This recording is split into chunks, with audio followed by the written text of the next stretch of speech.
Here we are with our internal dissection of the cat. In lab 1, our focus was the thoracic cavity structures and blood vessels. So we're going to work our way through the organs of the thoracic cavity, the great vessels that come off the heart, and then some of the larger branches that come off of those great vessels. So first off, we're going to start with some organs. At the top and working our way down, we have the larynx, the trachea. Trachea is going to come all the way down, branch into the bronchi, and then into the lung. Let's review the lobes, name the lobes. So these superior lobes here are known as apical lobes. So this would be the left apical lobe of the lung, the right apical lobe of the lung. Sitting in the middle are the cardiac lobes. These are the ones that encapsulate the heart on the lateral side. So this would be left cardiac lobe. This would be right cardiac lobe. And then the bottom lobe here, and we kind of have to roll him a little bit here to see that big lobe on his right side. These are called the diaphragmatic lobes. So left diaphragmatic lobe over here on his left side, and then right diaphragmatic lobe over here. Then there is one smaller lobe that sits directly underneath the heart and on top of the diaphragm. We call this the intermediate lobe of the lungs. Esophagus is another organ that we're able to see up here in the neck region. The esophagus is a collapsed tube that sits right behind the trachea. We kind of have to get behind the trachea, break through some of this connective tissue, but you will be able to see that esophagus here. Coming back down, we have the diaphragm. It's kind of folded on itself here. So here's our diaphragm that sits directly on top of the liver. Your diaphragm is your dividing line between the abdominal cavity and the thoracic cavity. Now, on the surface of the lungs, we have the pleura. Most of this pleura has been removed, kind of cut through. There is a layer of pleura on the surface of the lungs called the visceral layer. It gives your lungs kind of a shiny sheen appearance. I'm not sure if that translates very well on the video, but there's a little shiny sheen on the surface of the lungs. That's called the visceral pleura. The parietal pleura lines the wall of the cavity. Now in this particular cat, most of the wall, the thoracic wall, has been cut away so that we could see these vessels a little bit better. But here along the back, you can see a sheen, a little shiny layer on the surface, on the innermost part of these ribs. This is the parietal pleura. The heart. So here is our heart. You can see the chambers. Okay, if I kind of push his heart down a little bit, you can see the right auricle here. Now remember, the atria is the chamber, the auricle is this pouch on the surface. So I can see the right auricle. If I roll the heart over, I can see the left auricle. And then these lower chambers are the ventricles. This would be the right ventricle here. That's the apex, which is the tip. This would be the left ventricle here. Moving to the great vessels. Now we call these great vessels because they're fairly large vessels that come directly off the heart. If it's an artery carrying blood away, if it's a vein bringing blood to the heart. So we're going to start first with the superior vena cava. Pretty obvious big blue vein here. If we lift the heart up inferiorly, we see the inferior vena cava. There, that blue vessel. On the surface of the heart, we see the pulmonary trunk. Here, a lot of times your pulmonary trunk appears grayish in color. And you're also going to see it coming pretty close to that right ventricle here, coming up and around, begins that pulmonary trunk right there. And then the aorta. Now the aorta often has really thick connective tissue on it. It may appear white, which is actually what we're seeing here on this one. Appears kind of a light gray, white color. That's actually the aorta here. Ascending is this portion right here coming up superiorly. The arch runs across, and then it dives down the back body wall for the descending aorta. We can really only see a little section of the descending aorta here, but if I roll the lungs over to his right side, you'll be able to see that descending aorta come down that back body wall. When it's here in the chest cavity, we call it the thoracic aorta. And then when we get down in the abdominal cavity, we call it the abdominal aorta.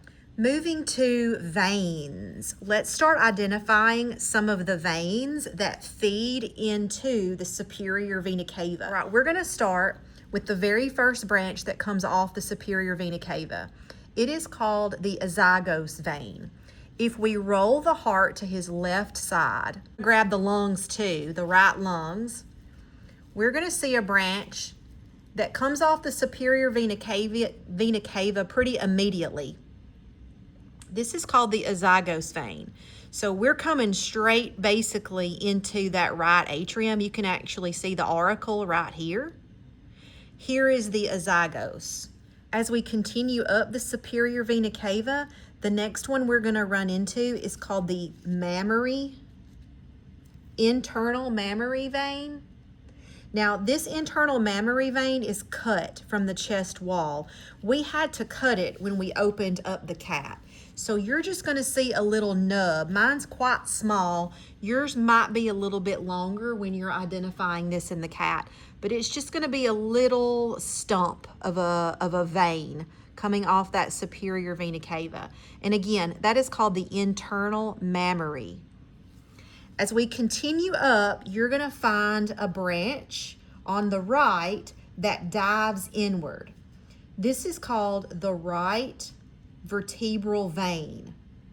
Right vertebral vein. It dives down to drain blood from the vertebrae. We continue up, we have our V-shaped branches. This V is called the brachiocephalic veins. We have the left brachiocephalic and the right brachiocephalic. Now, we just saw the left vertebral down here. There is a right vertebral, but it branches a little bit higher off of that brachiocephalic vein. Here it is. This is called the left vertebral vein. So right vertebral vein was down here.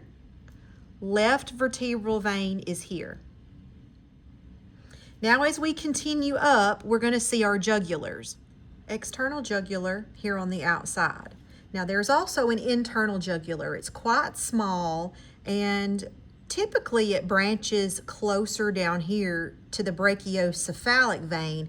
And over here on his right side, you can see the start of it here, and it looks like it was broken in dissection. So we see this vein coming up and then it just kind of ends because it's broken. But this is the internal jugular. Now over here on his left side, he also has an internal jugular.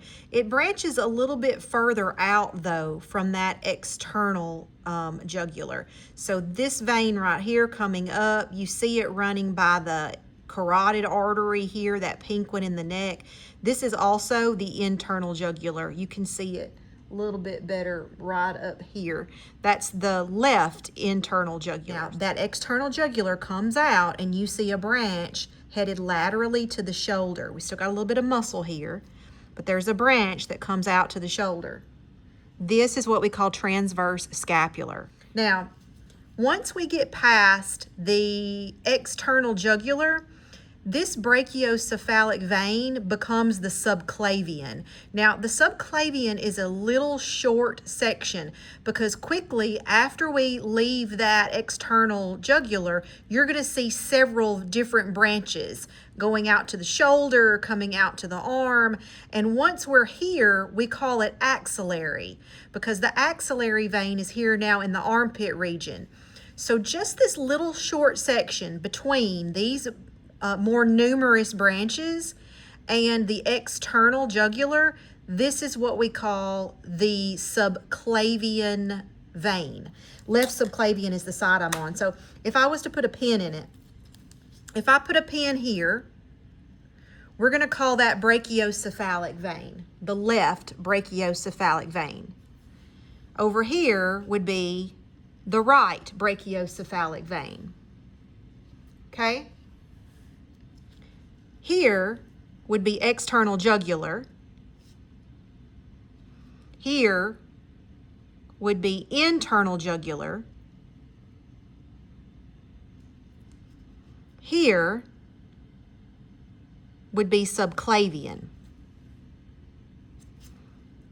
And then, once I get to where all of these branches are, this is where we call it axillary. So out here, we would call it axillary. And if we follow it out further, we call it brachial. Now, there are some smaller branches that come off the brachial here and the axillary here. We'll take a look at those in Lab 2. Now, let's move, let me do transverse jugular. I left that one off. Now, this cat actually doesn't have a good transverse jugular. You see some of it coming across here. It looks like it might have blown a little bit because we've got this large blue area here. But there would be a blue vein that runs transversely right across his neck there. That's the transverse jugular. You see a little bit of it here. It looks like it was broken somewhere between, you know, his left and right side. So that would be transverse jugular. Hopefully you have a better cat and you can see that vein running straight across. Transverse jugular. Now let's move to the arteries. So arteries have been stained pink. We're going to start with the aorta, which is one of those great vessels, and we're going to follow the branches of the aorta. Okay, so we have our ascending aorta coming up. This would be our arch, and then of course descending goes down. Coming off the arch are two main arteries. You can see them quite clearly here in this cat.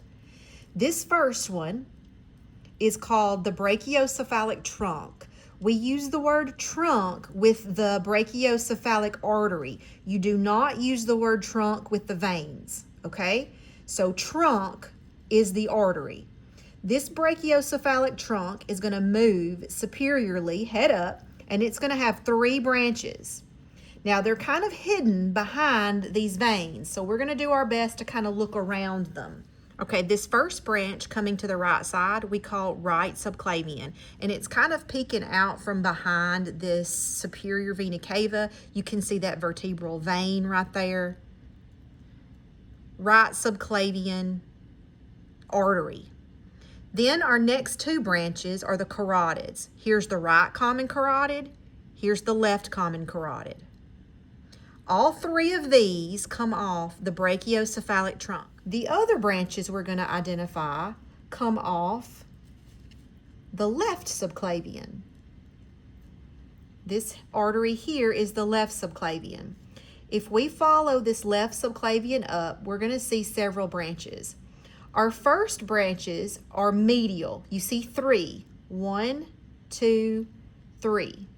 This first branch is our vertebral artery.